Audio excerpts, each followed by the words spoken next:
नमस्कार, मैं रवीश कुमार। क्या आप यूनिवर्सल बेसिक इनकम के बारे में जानते हैं? कभी सुना है? क्या सरकार सभी लोगों को बेसिक इनकम दे सकती है? बेसिक इनकम है क्या? क्या ये बेरोजगारी भत्ता है? क्या ये वृद्धावस्था पेंशन है? क्या कोई सरकार करोड़ों लोगों को बेसिक इनकम दे सकती है? दुनिया भर में इस पर बात होने लगी है, अभी कहीं दिया नहीं जा रहा है। तमाम योजनाओं को देखेंगे तो सरकार नागरिकों के एक तबके को, बड़े तबके को मदद राशि देती है, लेकिन यूनिवर्सल बेसिक इनकम कुछ अलग जान पड़ता है। हम आज के प्राइम टाइम में इस पर बात करेंगे, लेकिन चंद लेख पढ़कर लगा कि इसका मतलब यही है कि सरकार सभी को, यानी गरीबी रेखा से नीचे के लोगों से लेकर आप हम जैसे सभी लोगों को बेसिक इनकम दे, महीने के हिसाब से एक तय राशि।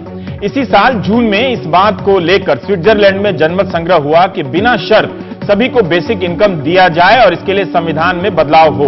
वहां खूब बहस हुई, अभियान चला, प्रचार हुआ, सरकार और संसद ने विरोध किया कि इससे तो लोग काम ही नहीं करेंगे और एक दिन ऐसा आएगा कि जब लोग ही काम लायक नहीं रहेंगे।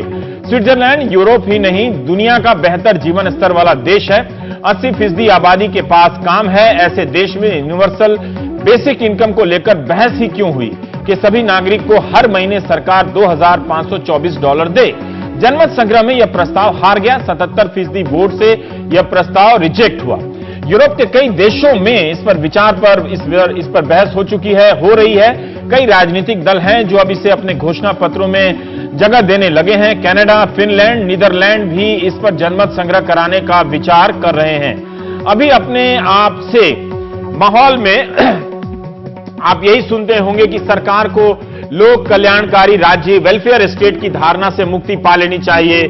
सरकार का काम है कि बिजनेस करे, बिजनेस का माहौल बनाए, रोजगार के सृजन का वातावरण पैदा करे। सरकार के खाते में सब्सिडी का हिस्सा कम से कम होता चला जाए। लेकिन अगर सरकारें कभी इस नीति पर पहुंचती हैं कि सभी योग्य अयोग्य नागरिकों को बेसिक सैलरी जैसी कोई राशि दी जाएगी, तो फिर सब्सिडी कम करने वाले तर्कों का क्या होगा? क्या नई सब्सिडी आ जाएगी जो इससे भी विशाल होगी? वो धारा इतनी मजबूत हो चुकी है जो चाहती है कि सब्सिडी का दौर खत्म हो, कि अब जब कोई यूनिवर्सल बेसिक इनकम की बात करेगा, यही लगेगा कि कोई ख्याली पुलाव पका रहा है। कोई पुराने जमाने का कम्युनिस्ट होगा या फिर स्पेशलिस्ट, या माफ कीजिएगा, सोशलिस्ट होगा। पूंजीवाद पर चल चुकी दुनिया में यह ख्याल कैसा अजीब है, मगर यह ख्याल पनपा ही है अमीर देशों में, जहां कम्युनिस्ट पार्टी का कोई खास आधार तक नहीं। अमेरिका के सिलिकॉन वैली की एक कंपनी है वाई कॉम्बिनेटर। यह फंडिंग कंपनी है जो स्टार्टअप कंपनियों को मदद देती है। इसने कैलिफोर्निया में बेसिक इनकम को लेकर पायलट प्रोजेक्ट शुरू करने का ऐलान किया। कंपनी का कहना है कि वो इस बात का अध्ययन करना चाहती है कि बेसिक इनकम का भुगतान कैसे हो, इसका डेटा कैसे जमा किया जाए। कंपनी के प्रेसिडेंट का कहना है कि जिस तरह से टेक्नोलॉजी के कारण नौकरियां जा रही हैं, एक दिन बेसिक इनकम लागू करना ही पड़ जाएगा। एक आलोचना यह भी है कि इससे तो सरकार गरीबों को छोड़ मिडिल क्लास को पैसा देने लगेगी। नतीजे में हो सकता है कि गरीबी ही बढ़ जाए। खैर, वाई कॉम्बिनेटर कैलिफोर्निया के 100 परिवारों का चयन कर इस पर यह प्रयोग करने जा रही है। चाहे वो नौकरी में हो या ना हो, उन्हें हर महीने $1,000 से $2,000 दिया जाएगा, देखने के लिए कि उनका जीवन स्तर कैसे बदलता है, जीवन कैसे बदलता है। आप भी मेरी तरह सोच रहे होंगे कि अगर सरकार सभी को बेसिक इनकम देने लगे तो कोई काम ही नहीं बचेगा, काम ही नहीं करेगा, लोग आलसी हो जाएंगे। हम आज के मेहमान बीजेडी सांसद जय पांडा से भी बात करेंगे इस बारे में, जिन्होंने टाइम्स ऑफ इंडिया में यूनिवर्सल बेसिक इनकम पर लिखा है। इकोनॉमिक टाइम्स में कुछ दिन पहले स्वामीनाथन अंकलेश्वरैया साहब ने भी लिखा है। बीजेपी के सांसद वरुण गांधी भी इस पर लिख चुके हैं। National institute of public finance and policy के एमिरेटस प्रोफेसर सुदीप्त मंडल ने भी इस पे एक लेख लिखा है कि क्या यूनिवर्सल बेसिक इनकम के विचार का समय आ गया है।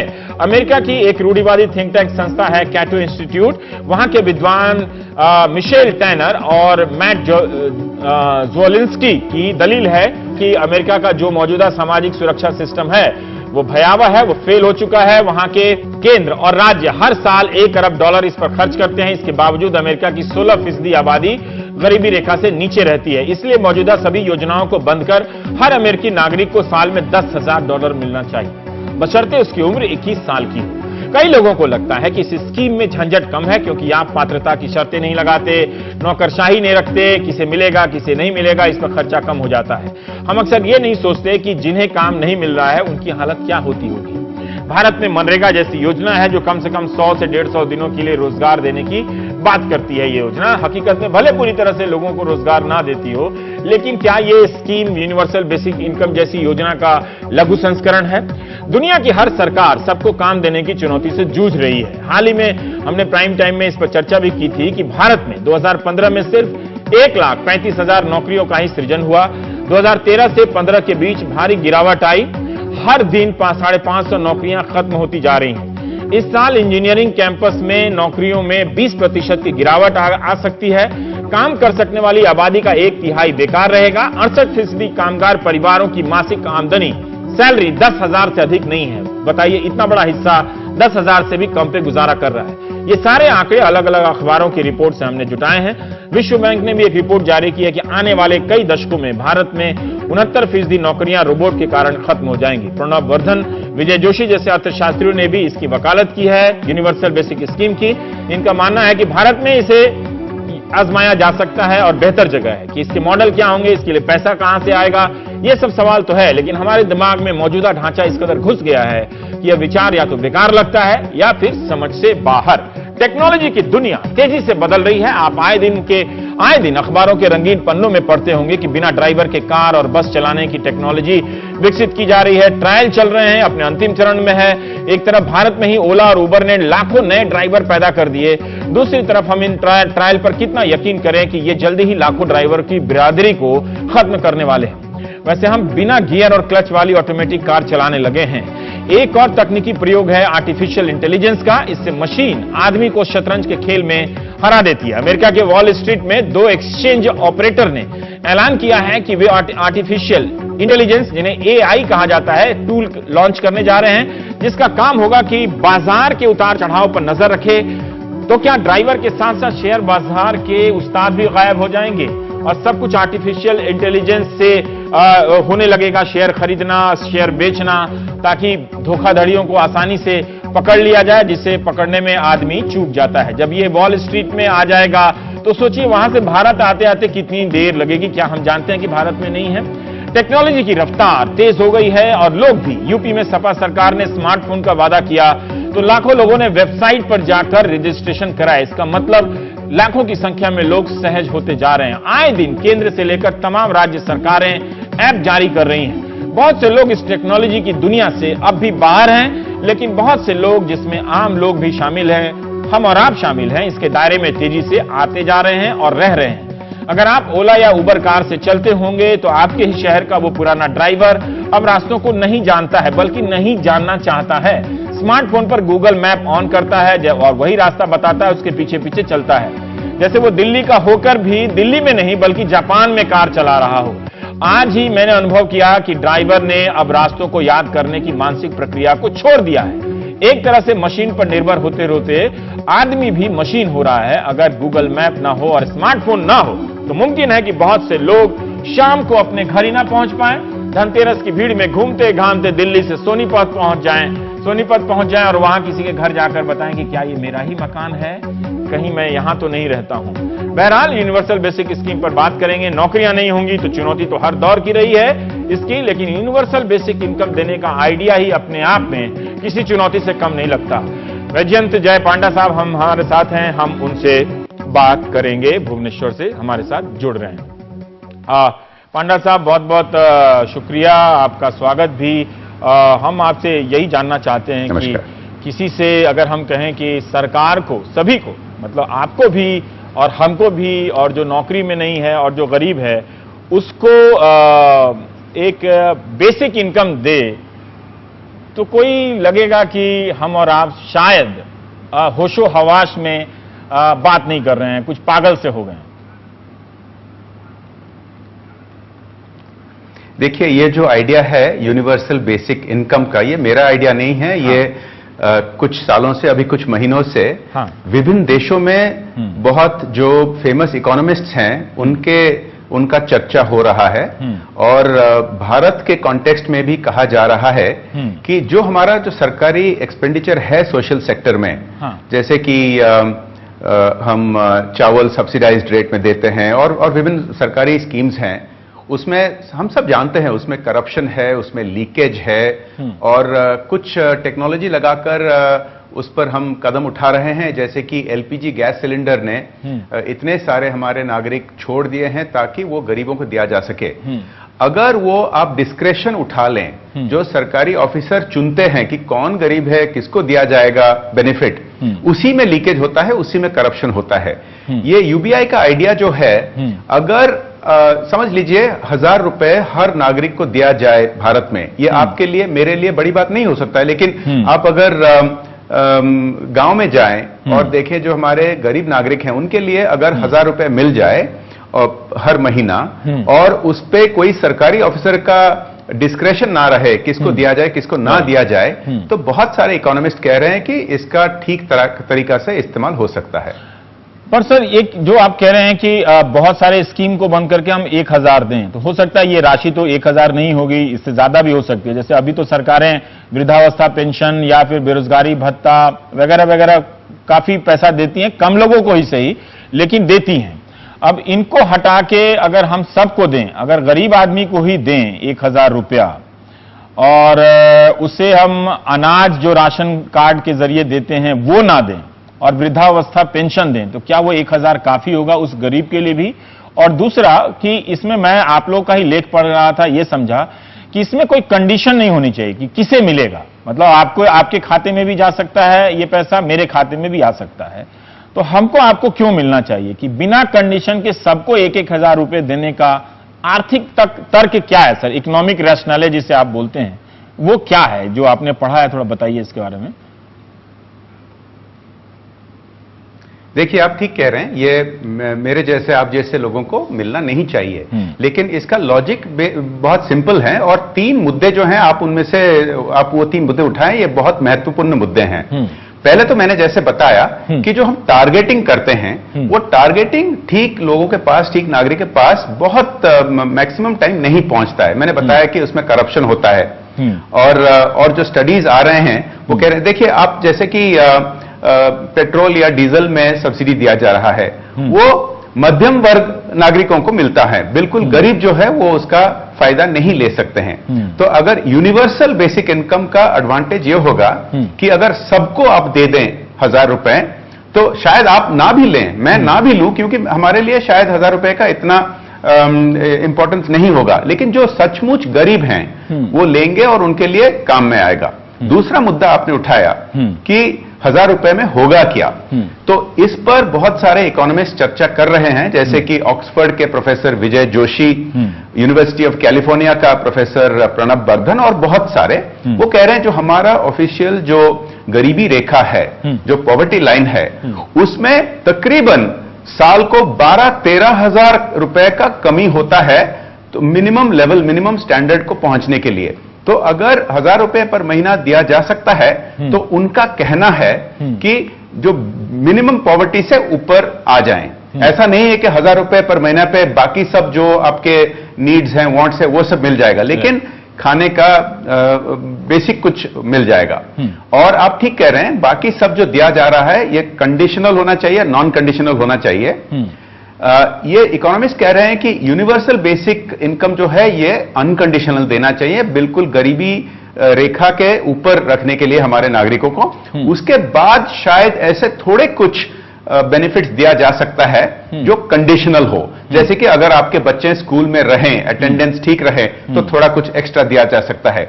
लेकिन ये जो एरिथमेटिक कितना काट के कितना दे सकते हैं, इस पर चर्चा हो रहा है। और एक और मुद्दा है कि ये देने से ऐसा तो नहीं होगा कि लोग काम करना बंद कर दें। इस पर इकोनॉमिस्ट कह रहे हैं कि अगर ये 1000 रुपए रखे तो वो नहीं होगा, क्योंकि 1000 रुपए सिर्फ बेसिक पॉवर्टी को ये टैकल कर सकता है, उसके बाद भी आपको काम करना पड़ेगा। अगर आप 10,000 रख दें हर महीना, शायद ये होगा कि काम करने के लिए नहीं चाहेंगे लोग। मैं सिर्फ ये कह रहा हूं कि जो टेक्नोलॉजी आ रहा है, बहुत सारे नौकरियां नहीं रहेंगे हमारे देश में। वर्ल्ड बैंक के कहने का मुताबिक 69%, 69% जो नौकरियां हैं नहीं रहेंगे। तो इस तरह का स्थिति अगर होने वाला है, जो नए आइडियाज पे हमें चर्चा करना चाहिए। मैं नहीं कह रहा हूं कि ये ऐसा ही होना चाहिए, मैं कह रहा हूं कि दुनिया भर मशहूर इकोनॉमिस्ट इसको चर्चा कर रहे हैं हमें भी चर्चा करना चाहिए। पर सर, एक आपने रोबोट की बात की कि मैं भी आपके ही लेख से बहुत जगह रिसर्च करने लगा कि कहाँ क्या क्या हो रहा है। आर्टिफिशियल इंटेलिजेंस अब वो शेयर मार्केट में जाकर शेयरों की खरीद बिक्री करेगा, निवेश करेगा, तुरंत पैसा निकालेगा। लेकिन बहुत लोग कहते हैं कि ये बहुत दूर की बात है। मतलब भारत जैसे देश में रोबोटिक इम्पैक्ट असर होने में शायद कई दशक लग जाएं। तो क्या हम इस आइडिया को बहुत जल्दी डिस्कस कर रहे हैं? आप एक बात सही कह रहे हैं कि इस पर मतभेद है कि ये टेक्नोलॉजी का असर कब लगेगा हमारे देश में। मैं 2-3 उदाहरण आपको देना चाहता हूं। अभी जापान में आईबीएम कंपनी का एक कंप्यूटर है, आर्टिफिशियल इंटेलिजेंस इस्तेमाल करता है, उसका नाम है वॉटसन। वो अभी ट्रायल्स में जो हमारे ह्यूमन डॉक्टर्स हैं उनसे बेहतर परफॉर्म करता है कैंसर को डायग्नोज करने के लिए। तो अभी लग रहा है कि कई जगह डॉक्टर्स की जरूरत नहीं पड़ेगी, डायग्नोसिस के लिए आपके आर्टिफिशियल इंटेलिजेंस कंप्यूटर्स कर सकेंगे। पिछले महीना मैं अमेरिका में था, सिलिकॉन वैली में, और मैंने देखा एक ड्राइवरलेस कार जो गूगल का, वो रास्ते पर हम जा रहे थे एक गाड़ी पे और उसके साइड पे ये गाड़ी में ड्राइवरलेस कार चल रहा था। तो मैं खुद आंखों में देख के आया हूं कि ड्राइवरलेस गाड़ी चल रही है। अभी बहुत सारे जगह में ट्रायल्स हो रहे हैं। मतभेद हो सकता है कि ये 3 साल में लागू हो जाएगा या 5 साल में या 10 साल में, लेकिन जब भी भारत में लागू होगा आप अनुमान कर पा सकते हैं कि कितने करोड़ों लोगों को जो नौकरी मिलती है, ड्राइवर हो, ट्रक ड्राइविंग हो, उनका शायद नौकरी में दिक्कत आएगा, इफेक्ट होगा।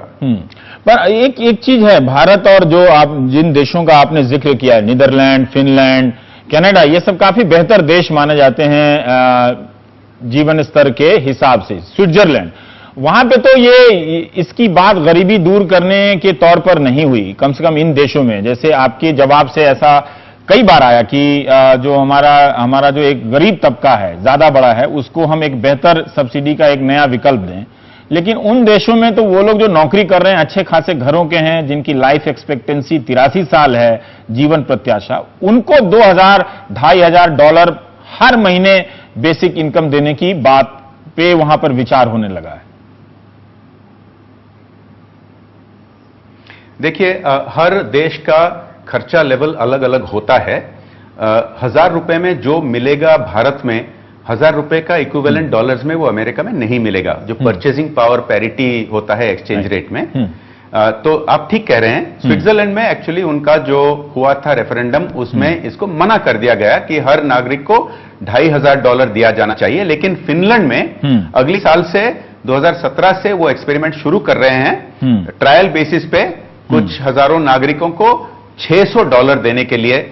लेकिन $600 देने के जगह जो उनको अभी मिल रहा है कुछ बेनिफिट्स, वो शायद निकालेंगे। तो ये अलग अलग देश का कॉस्टिंग पर निर्भर करेगा। लेकिन हमें याद रखना चाहिए कि जो मैंने आपको बताया कि वर्ल्ड बैंक के मुताबिक 69% नौकरियां भारत में अब जो हैं वो नहीं रहेंगे टेक्नोलॉजी के वजह से। ये जो फिगर ये अलग अलग देशों में अलग अलग होता है। जैसे कि ऑस्ट्रेलिया में वो कह रहे हैं कि सिर्फ 40% नौकरियां नहीं रहेंगे। तो मेरे ख्याल में जो अभी तक आंकड़े अवेलेबल हैं उनके मुताबिक भारत जैसा देश, चीन जैसा देश, अफ्रीका में जितने देश हैं, उन पर असर ज्यादा पड़ेगा ये टेक्नोलॉजिकल चेंज का। तो हमें इसको जरूर चर्चा करना चाहिए। क्या हम करें इस पर, तो कंसेंसस बिल्ड करना होगा। ये कोई 1-2 आदमी का निष्पत्ति नहीं होगा, लेकिन इस पर चर्चा जरूर होना चाहिए। पर एक आपने अर्थशास्त्री की नजर से, जैसे कई लोग कहते हैं कि मैं स्विट्जरलैंड सरकार का कहना था कि जब वहां पर जनमत संग्रह हुआ कि इसके लिए तो बहुत टैक्स बढ़ाने पड़ेंगे और आपको बेसिक इनकम दिया जाएगा, लेकिन अगर आप फिर नौकरी कर रहे हैं, कमा रहे हैं, तो उसमें से $1 में से 50 सेंट आपका टैक्स के तरीके से लिया जाएगा। तो एक तरह से गरीबी भी बढ़ेगी। ये भी एक तर्क आ रहा है कि जैसे सरकार पैसा कहां से लाएगी इतना ज्यादा लोगों को देने के लिए। ये बिल्कुल आपने एक सही मुद्दा उठाया। चर्चा जब होगा इस देश में तो इस पर चर्चा होना चाहिए। इस पर ये जो मशहूर इकोनॉमिस्ट हैं जिनके जिक्र मैं कर रहा था, ये कह रहे हैं कि एक फर्क है जो डेवलप्ड देशों हैं जैसे कि अमेरिका हो, स्विट्जरलैंड हो और भारत जैसा देश में। क्योंकि पहले तो उन देशों में सोशल सेक्टर एक्सपेंडिचर बहुत ज्यादा है हमारे मुताबिक। और हमारे कंपैरिजन से। हाँ। और वो जो है वो ज्यादातर इफेक्टिव है, गरीबों के लिए है, जो हैंडीकैप्ड हैं उनके लिए हैं। लेकिन हमारे देश में बहुत सारे स्टडीज ने डेमोन्स्ट्रेट कर चुके हैं कि जो खर्चा हो रहा है सोशल सेक्टर में वो इतना इफेक्टिव नहीं है, इसमें लीकेज बहुत है और इसमें करप्शन बहुत है। तो अगर जो हम छोटा मोटा खर्चा करते हैं सोशल सेक्टर में उसको टारगेटिंग छोड़कर हम यूनिवर्सल सब नागरिकों को दे दें, तो ये कह रहे हैं, ये इकोनॉमिस्ट कह रहे हैं कि इसका इफेक्टिवनेस बहुत ज्यादा है। पांडे साहब, इस तर्क में एक समस्या है कि जैसे अगर हमारा ढांचा सही नहीं है डिलीवर करने में, तो आप बाकी सारी सब्सिडी बंद करके, जैसे हम लोग चर्चा ही कर रहे हैं, कोई लागू नहीं होने जा रहा है, तो अगर किसी को 2,000 रुपए दें और वो भी लागू ना हो तो वो आदमी कहां जाएगा? वो तो राशन से भी चला जाएगा, पेंशन से भी चला जाएगा और शायद बालिका योजना या स्कूल योजना से के तहत जो उसे साइकिल मिलती है उससे भी चला जाएगा फिर वो तो। ये बिल्कुल ये एक सही कंसर्न है, इस पर हम अटेंशन देना चाहिए। हाँ। देखिए, इस पर दो बातें हैं। पहले, जो बाकी सोशल सेक्टर एक्सपेंडिचर को बंद करने के लिए जो इकोनॉमिस्ट कह रहे हैं वो स्कूल एजुकेशन के बारे नहीं कह रहे हैं और जैसे हॉस्पिटल के बारे नहीं कह रहे हैं। वो बेसिक, जैसे आप बता रहे थे, चावल सब्सिडाइज करके दिया जा रहा है और कुछ दिया जा रहा है। ये आप जो मुद्दा उठाए ये सही है। इसमें दो चीजें हैं। डिलीवर करने के लिए अब टेक्नोलॉजी आ चुका है। आपने देखा है कि एलपीजी गैस के लिए जो अभी कैश दिया जा रहा है, आधार के दौरान डिलीवर करने, और जो अभी इलेक्ट्रॉनिक अकाउंट सब खुल रहे हैं जिसको जैम कहते हैं, जनधन, आधार और मोबाइल टेक्नोलॉजी के जरिया सब नागरिकों के पास पहुंचाने के लिए अभी शायद इतना दिक्कत नहीं रहेगा। दिक्कत इसमें है, अभी जो कंडीशनल सिस्टम्स हैं पहुंचाने में दिक्कत नहीं है, दिक्कत होती है चुनने में। जो सरकारी अफसर जाके चुनते हैं कि कौन गरीब है, किसको दिया जाए, उसमें गड़बड़ होता है। अब मैं जब जाता हूं रूरल एरियाज को, कई जगह मैंने देखा है कि कोई नागरिक, उनके पास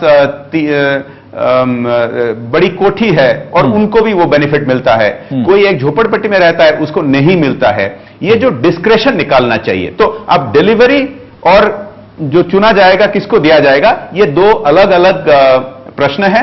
डिलीवरी आजकल इतना मुश्किल नहीं होगा और ये चुनने का जो डिस्क्रेशन अगर आप सरकारी अफसर के हाथ से निकाल के सब नागरिकों के पास पहुंचा दे, उनका, ये इकोनॉमिस्ट का कहना है कि बेनिफिट और इफेक्टिवनेस बहुत ज्यादा रहेगा। एक मैं अभी यहां पर रुकना चाहता हूं, मैं छोटा सा एक ब्रेक लूंगा, फिर बाद में आकर हम और सवाल जवाब इस पे कर लेंगे। मैं आप दर्शकों को यह देखना है कि क्या आप इसके लिए तैयार हैं कि सरकार सबको 1,000 रुपया दे। भारत के हिसाब से ये राशि कम हो सकती है, लेकिन अमेरिका, स्विट्जरलैंड में तो बात साल में $10,000 की है, स्विट्जरलैंड में तो साल में 2,500, महीने में $2,500 की है। अगर वो रुपए में तुलना करें तो इतना पैसा तो होता ही है कि हम सब दफ्तर ही ना जाएं। फिर छोटे से ब्रेक के बाद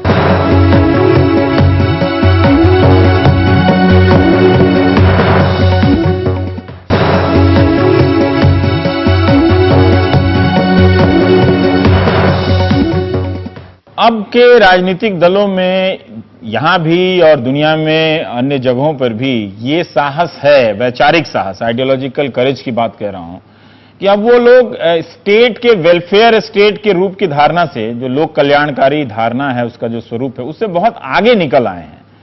अब वो लौट के एक तरह से एक पूरी सब्सिडी की स्कीम लॉन्च कर पाएंगे क्या? मतलब उस पर जाएंगे कि उनका खर्चा और बजट वगैरह को देखते हुए?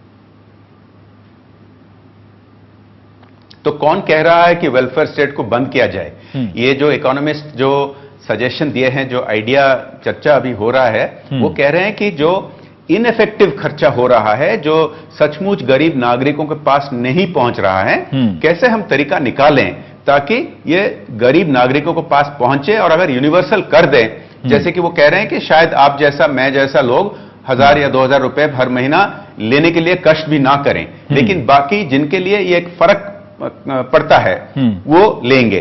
तो वेलफेयर स्टेट को बंद करने के लिए का ये प्रस्ताव नहीं है, ये प्रस्ताव है कि इसको इफेक्टिवनेस कैसे बढ़ाया जाए।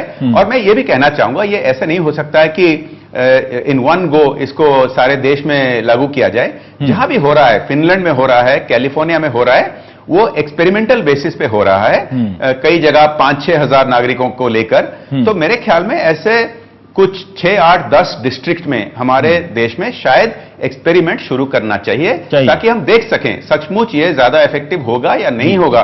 अगर होगा तो इसको एक्सपेंड कर सकें। इसमें आपके संसद में जो सहयोगी हैं वरुण गांधी, उनका आर्टिकल में पढ़ रहा था तो उन्होंने जिक्र किया है कि मध्य प्रदेश में 6000 लोगों पर जो जिस प्रयोग की आप बात कर रहे हैं उन्हें महीने में 100 से 300 रुपया भत्ता जैसा दिया गया, उन पर ये कोई प्रयोग चल रहा है। मैं अपने स्वतंत्र रूप से उसकी जांच नहीं कर पाया और उन्होंने अपने आर्टिकल में लिखा है कि इससे लोगों में बड़ा बदलाव आया, उस पैसे से कर्जे से मुक्त हो गए, कईयों ने शौचालय बना लिए, कईयों ने अपने ईंधन का नया विकल्प ढूंढ लिया, मतलब रसोई गैस ले आए होंगे अगर ये हम माने तो। लेकिन फिर भी मैं इस पे एक बार और आना चाहता हूं कि छोटा छोटा प्रयोग करना और जो विकसित देशों में जो इसकी चर्चा हो रही है वहां क्या हम सर मान चुके हैं या आप ये देख रहे हैं कि तमाम दुनिया के तमाम इकोनॉमी में रोजगार पैदा करने की क्षमता पहले जैसी नहीं रही, तो अब आपको ऐसे उपायों पर जाना ही पड़ेगा? मैं ये मानता हूं क्योंकि आप देखिए अभी जो भारत का इकोनॉमी है, कहा जा रहा है कि 8% जीडीपी ग्रोथ रेट पहुंच चुका है और सारा दुनिया में इसको सेलिब्रेट किया जा रहा है कि भारत अभी है दुनिया का फास्टेस्ट ग्रोइंग लार्ज इकोनॉमी। लेकिन अगर आप देखिए जितना नौकरी इसमें से होना चाहिए वो शायद नहीं हो रहा है और ये शायद ये टेक्नोलॉजी के वजह से, ऑटोमेशन के वजह से, क्योंकि 10, 15, 20 साल पहले जब 8% ग्रोथ होता था कोई इकोनॉमी में, भारत में भी, तो बहुत सारे नौकरियां क्रिएट किया जाते थे। अभी शायद ऐसा नहीं हो रहा है बिकॉज ऑफ ऑटोमेशन। तो हमें out of the box thinking जो कहते हैं, कोई नई तरीका ढूंढना पड़ेगा।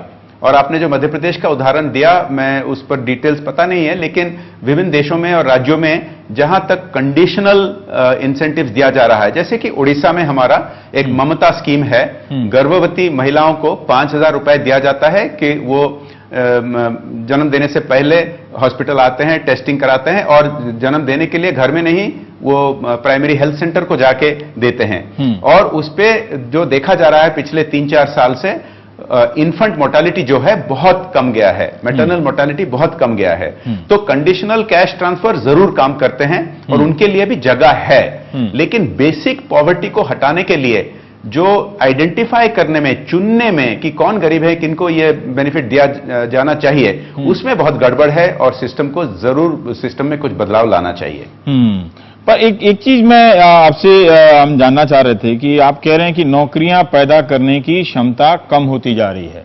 ये दुनिया की किसी भी सरकार के लिए चुनौती होगी, राज्य सरकारों के लिए भी चुनौती होती होगी, लेकिन जो ऑटोमेटिक तरीके से चीजें आ रही हैं, तो अगर हम सब बेरोजगारों की फौज और गरीबी से नीचे चले जाएंगे तो कोई अर्थव्यवस्था तरक्की कर ही नहीं सकती। उससे एक परचेसिंग पावर, क्रय शक्ति तो चाहिए उनकी बनाई हुई चीजों को खरीदने के लिए। तो जब हर जगह रोबोट खड़ा रहेगा, डॉक्टर की जगह रोबोट ही रहेगा, तो खाने वाला कौन रहेगा खरीद के? सर, वो 1000 रुपए की सब्सिडी से तो नहीं खरीद सकता, या 2000। जी बिल्कुल नहीं। देखिए 1000 या 2000 हर महीने देने में ऐसा नहीं है कि नौकरी पैदा ना भी हो तो सब खुशी में रह सकते हैं, ये ऐसा नहीं होने वाला है। हमें हमारे देश में और नागरिकों के लिए इन्वेस्टमेंट करना चाहिए। हमारे शिक्षा के क्षेत्र में बहुत सारे इंप्रूवमेंट्स लाना है, हमारे हॉस्पिटल सेक्टर में बहुत सारे इंप्रूवमेंट्स लाना है, इंफ्रास्ट्रक्चर, रास्ते, ये सब करना है। लेकिन ये तो सही है कि ग्रोथ रेट हाई होते हुए भी इतने नौकरी पैदा नहीं होते हैं। आप जो एक प्रश्न पूछे थे पहले कि इसको फंडिंग कैसे किया जाएगा, देखिए जब इकोनॉमी का ग्रोथ रेट होता रहता है तो सरकारी रेवेन्यू तो बढ़ता रहता है, ऐसा नहीं नौकरी हो या ना हो।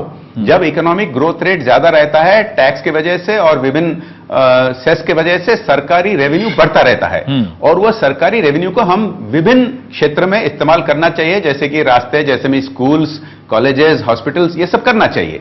लेकिन उसके बावजूद अगर हमारे नागरिकों को नौकरियां नहीं मिल रहे हैं तो मिनिमम सपोर्ट जिस तरह का अभी दिया जा रहा है वो इफेक्टिव, एफिशिएंट नहीं है। उसको कैसे हम इंप्रूव करें, इसका जिक्र होना चाहिए। एक चीज मैं देखा कि भारत के अखबारों में भी, मतलब अगर कोई स्विट्जरलैंड वाला कहे कि हम ये अपने यहाँ आइडिया डिस्कस कर रहे हैं, तो आप लोगों की वजह से भारत के अखबारों में भी, पत्रकारों से लेकर लोगों ने काफी कुछ लिखा है।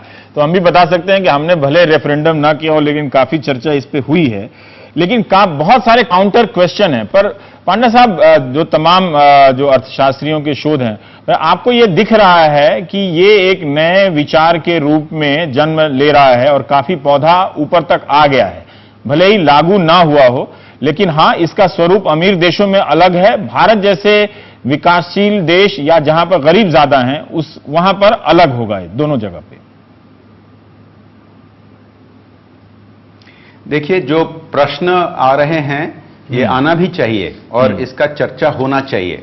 ऐसा ये कोई फेट अकॉम्प्ली नहीं है कि सब पता चल गया कि ये कैसे होना चाहिए। मैं ये कह रहा हूं कि अब तक सिर्फ मशहूर इकोनॉमिस्ट्स ने इस आइडिया का चर्चा कर रहे हैं। मैं चाहता हूं कि हमारे पॉलिटिशियंस पार्लियामेंट में और हमारे पब्लिक फोरम में, जैसे आज आप कर रहे हैं टेलीविजन पर, इस पर चर्चा होना चाहिए। और आम आदमी जो हमारे नागरिक हैं, उनके बहुत सारे प्रश्न होंगे और होना भी चाहिए। ऐसा कोई जल्दबाजी में नहीं होना चाहिए, ऐसा एक मेजर शिफ्ट। और मेरे ख्याल में जो इसको सोच रहे हैं कि इसमें कुछ गड़बड़ है, थोड़ा और ज्यादा सोचना चाहिए कि सिर्फ इकोनॉमिक ग्रोथ होने से सबका भलाई होने वाला नहीं है, क्योंकि इतने सारे नौकरी नहीं पैदा हो रहे हैं। इसके लिए सॉल्यूशन क्या है, सबको सोचना चाहिए।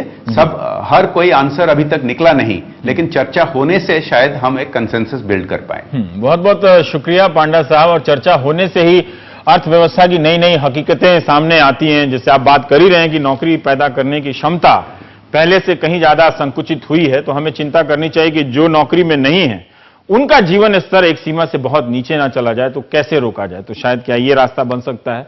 तमाम तरह की योजनाएं काम कर रही हैं, पर आपका शुक्रिया। समय के साथ या समय से पहले ऐसी बातों पर लिखने और बोलने का आप नए सांसदों का एक तरह से साहस करने के लिए, वरना राजनीति तो अभी परिवारवाद में ही अटकी हुई है। जहां से निकलेगी तो ऐसे मुद्दों पर चर्चा होगी। ब्रेक के बाद हम किसी और मसले पर चर्चा करेंगे।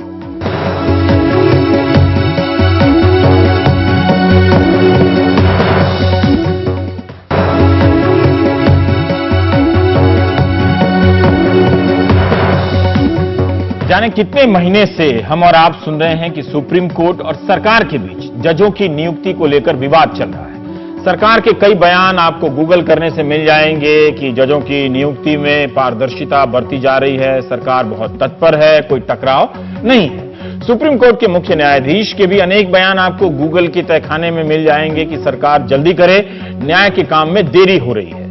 शुक्रवार को मुख्य न्यायाधीश का सब्र टूट गया। ये सब्र कई बार टूट चुका है। वो प्रधानमंत्री के सामने आंसू भी बहा चुके हैं, लेकिन आज शुक्रवार को उन्होंने कहा कि प्रशासनिक उदासीनता इस संस्थान को, न्यायपालिका को खराब कर रही है। आज हालत यह है कि कोर्ट को ताला लगाना पड़ा है। कर्नाटक हाई कोर्ट में पूरा ग्राउंड फ्लोर बंद है। क्यों ना पूरे संस्थान में ताला लगा दिया जाए और लोगों को न्याय देना बंद कर दिया जाए। ये बड़ा ही बहुत ही सख्त टिप्पणी है। लोगों को न्याय देना बंद कर दिया जाए। हो क्या रहा है सरकार और सुप्रीम कोर्ट के बीच? जजों की नियुक्ति किस प्रक्रिया से हो, इसे लेकर विवाद चल रहा है। लेकिन क्या कोई प्रक्रिया अंतिम रूप से तय नहीं होगी? जब तक तय नहीं होगी तब तक कोई जज नियुक्त ही नहीं होगा। आज पूरे देश के हाई कोर्ट में जजों की संख्या 1079 होनी चाहिए, लेकिन 464 जजों के पद खाली हैं, करीब करीब। कर्नाटक हाईकोर्ट में 62 जज होने चाहिए, लेकिन वहां 25 जज ही काम कर रहे हैं, यानी 37 जजों के कमरे खाली पड़े हैं। इलाहाबाद हाईकोर्ट में 160 जजों के पद हैं, लेकिन 83 जज हैं, यानी 77 जजों की और जरूरत है। चीफ जस्टिस ने कहा कि 9 महीने पहले इलाहाबाद के जजों की सूची दे दी गई थी। सरकार अब तक उस पर क्यों बैठी हुई है? अगर कोई समस्या है, आपत्ति है, तो कोर्ट को बताए, हम उस पर फिर से विचार करेंगे। इसका कोर्ट के काम पर क्या असर पड़ रहा होगा, कोई भी अंदाजा लगा सकता है। लेकिन चीफ जस्टिस का इस तरह से सब्र टूटना क्या इस बात का भी संकेत है कि सरकार और न्यायपालिका के बीच बुनियादी संवाद या समझदारी, तालमेल काफी कमजोर हो चुकी है? Chief justice JS. ठाकुर ने कहा कि दोनों को आमने सामने नहीं होना चाहिए, टकराना नहीं चाहिए। हम बड़े सब्र से काम कर रहे हैं। केंद्र सरकार की ओर से अटॉर्नी जनरल मुकुल रोहतगी ने कहा कि हाईकोर्ट के जजों की सूची में कई नाम हैं जो सही नहीं है। सरकार जजों की नियुक्ति की प्रक्रिया तय करने के लिए मेमोरेंडम ऑफ प्रोसीजर तैयार कर रही है। चीफ जस्टिस ने कहा कि हमें न्यायिक आदेश निकालने पर सरकार मजबूर ना करे। हमारे सहयोगी आशीष भार्गव साथ हैं जो सुप्रीम कोर्ट कवर करते हैं। उनका कहना है कि कोर्ट ने फरवरी महीने में ही हाई कोर्ट के चीफ जस्टिस के तबादले की सूची भेजी थी, उस पर भी सरकार ने कुछ नहीं किया। क्या उस सूची में भी समस्या है? हम उनसे इन मसलों पर बात करेंगे आशीष से कि आखिर क्या वजह है कि दोनों के बीच सुलह नहीं हो रही, और अगर ऐसी बात है कि कोर्ट में ताला लगाने की नौबत आ गई है तो फिर क्यों दोनों पक्ष साथ नहीं आ पा रहे हैं। 24 अप्रैल इसी साल उस दिन एक कार्यक्रम में चीफ जस्टिस प्रधानमंत्री के सामने रो चुके हैं। उनके रोए हुए भी 6 महीना हो गया, वे फटकार लगा चुके हैं, उसके भी कई महीने बीत चुके हैं। ऐसा क्यों है? हम आशीष भार्गव से इस पर बात कर रहे हैं। आशीष, पहली बार तो नहीं है कि chief justice of India, Bharat के प्रधान न्यायाधीश ने इस तरह की तल्ख टिप्पणी की है कि कर्नाटक हाई कोर्ट का पूरा ग्राउंड फ्लोर उसमें ताला पड़ा हुआ है। तो एक तरह से ये तस्वीर की कल्पना करके ही स्थिति भयावह लगती है। फिर हम आपसे जानना चाहते हैं, आप इस मामले की, जजों की नियुक्ति की मामले की बहुत सारी सुनवाई कवर कर चुके हैं। हो क्या रहा है? क्या सरकार किसी बहाने टालती चली जा रही है, या सुप्रीम कोर्ट किसी बहाने अपनी बात से पीछे हटने के लिए तैयार नहीं है? जी देखिए रवीश, आपको याद होगा विज्ञान भवन में चीफ जस्टिस का जो कॉन्फ्रेंस थी, हाँ। उसमें प्रधानमंत्री मौजूद थे, मोदी मौजूद थे, और उसके साथ चीफ जस्टिस ने उस समय वो भावुक हो गए थे इस मुद्दे पर, वो रोने लगे थे। उन्होंने एक फॉर्मूला भी बताया था कि ज्यादा लोग होंगे तो ज्यादा केस सुने जाएंगे। उसी केस में अगर हम इस मामले में देखें तो चीफ जस्टिस ठाकुर लगातार इस मुद्दे को उठाते रहे हैं। हाँ। वो अनुरोध भी कर चुके हैं, अपील भी कर चुके हैं, रो भी चुके हैं, भावना भी अपनी व्यक्त कर चुके हैं, और कोर्ट के भीतर वो नाराजगी भी जाहिर कर चुके हैं। अगर हम देखें एनजेसी को क्वेश्चन करने के बाद से ये मुद्दा शुरू हुआ, ये जब सरकार आई उसके बाद जो नेशनल जुडिशरी अपॉइंटमेंट कमीशन जो लेकर आए उसको कॉन्स्टिट्यूशन बेंच ने यहां पर रद्द कर दिया, और उसके बाद सरकार को कहा कि वो एमओपी लेकर आए, जो एक प्रोसीजर लाए जिसके तहत यहां पर जजों की नियुक्तियां हों जो पारदर्शी हों। तो उसको लेकर सरकार बार बार ये कह रही है कि एमओपी तैयार हो रहा है, एमओपी के तहत ये होना चाहिए, लेकिन चीफ जस्टिस लगातार ये कहते रहे हैं कि हम एमओपी के इंतजार में ये नहीं होना चाहिए कि जजों की नियुक्ति ना हो, जज जो कोर्ट रूम है वो खाली हो जाए। एक बहुत बड़ी बात ये हो जाती है जब कोर्ट रूम में देश की न्यायपालिका का मुखिया ये कह दे कि क्या न्यायपालिका को ताला लगा दिया जाए और लोगों को न्याय देना बंद कर दिया जाए। तो निश्चित तौर पर सरकार को एक बड़ी चेतावनी भी है, क्योंकि उन्होंने ये भी कहा है कि अगर हालात ऐसे ही रहे तो फिर वो सेक्रेटरी जस्टिस और पीएमओ सेक्रेटरी को तलब कर लेंगे। निश्चित तौर पर एक बड़ा मुद्दा है जिस पर गंभीर है सुप्रीम कोर्ट। क्योंकि क्या आपके ऑब्जर्वेशन में ऐसा क्या हो रहा है कि दोनों के बीच एक सहमति की बिंदु नहीं बन पा रही है? देखिए, जो एनजेएसी है उसका वो एक अलग और लंबी बहस चल रही है इस देश में, लेकिन जजों की नियुक्ति ना हो, अदालतें काम ना करें, ये स्थिति क्यों पहुंची है? मतलब क्या जो सरकार कह रही है उसमें, उसकी बातों में आपको ईमानदारी नजर आती है, या दोनों पक्ष एक तरह से टाल मटोल करने की मुद्रा में है?